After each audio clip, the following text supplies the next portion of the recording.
Cool. Alright, so what I did is I went ahead and I looked at your original bands. They were 22 inches. So I'm going to go ahead and measure these out at 22.5 inches. Okay.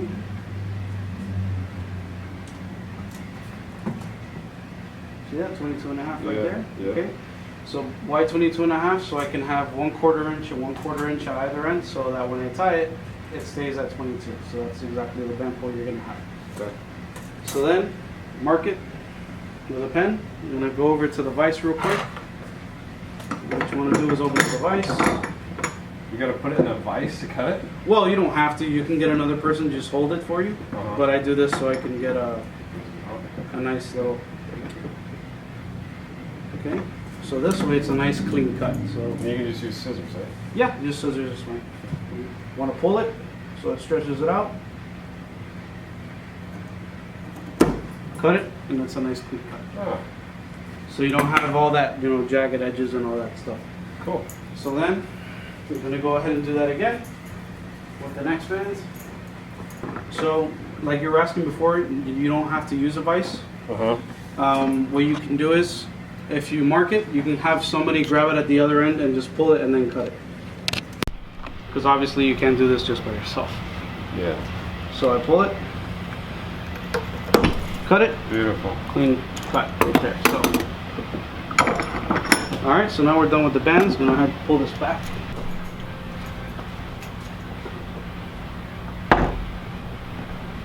Now this is the part I'm really interested in, because I don't know how the hell you guys tie this stuff. Okay, so we have pre-made, okay, there's the hole. We have pre-made wishbones. They have their own beads. Oh, cool. Just like this. So that you don't have to fumble with it. That's what that is. Yeah. It's just a piece of line that's got a little bead in it. Oh. That's all it is. Nothing complicated. So we're going to take 2 of these because we're making 2 new bands for your gun. So what you're going to need is a tool, a specific tool. This is for specifically for band tying. And you're going to need a piece of wax string, so something that's real strong. Okay. Also going to need a lighter, so let's go ahead and grab that. Good. Okay. And some lubrication. So I'm going to go ahead and get a little bit of soap and water. That usually works really well. Okay.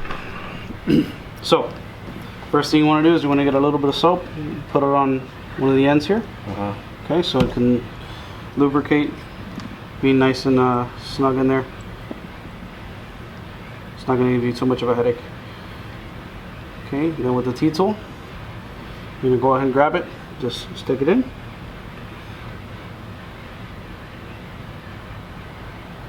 Just like so.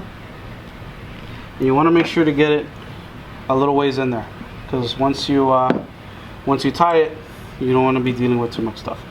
So repeat the process on this end. Actually, your gun, we can't open up that hole, right? No. Okay, so what I'm gonna do is I'm gonna tie off this end, and then once I put it through the whole gun, I'm gonna tie it off at the other end. Okay. Because otherwise there'd be no way of getting it in there. Yeah.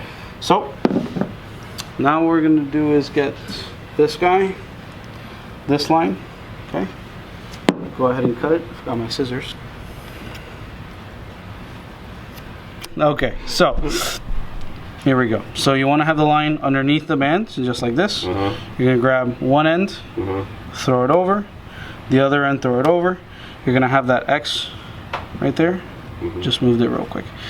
So you're going to have that X, and then you're going to move one end of the line underneath the band, and then back through this little X here. So you're going to move both lines, and underneath that X, just pull it right through.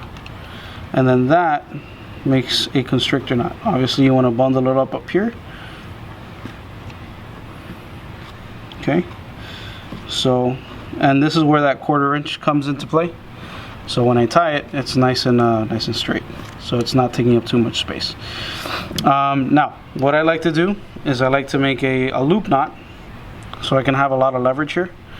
In case you don't know the loop knot, you take two ends, put them together, and just like making a regular knot, you loop it, and then put this loop through that loop, just like so, and you have your loop knot. Okay, and then you do the same at the other end.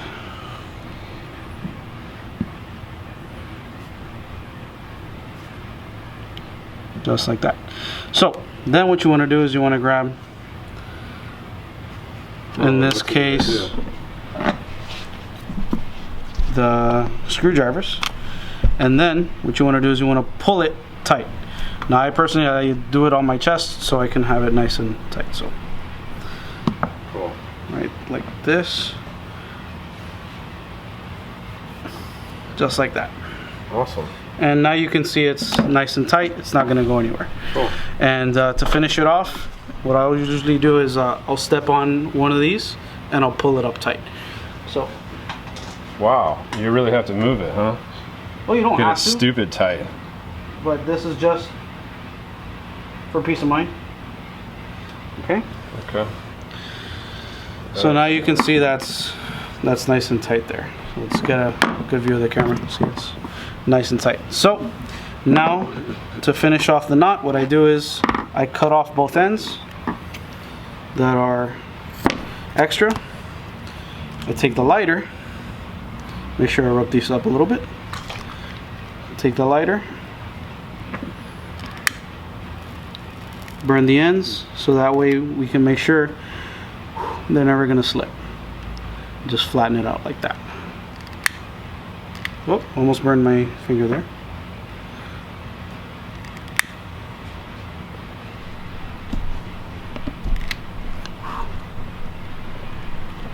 Alright, there we go. And now what we can do is pull it, and that little bead will right up all the way up to the knot. And there it is. So now we just have to repeat the process on the other side once we have it through the gun. Sweet.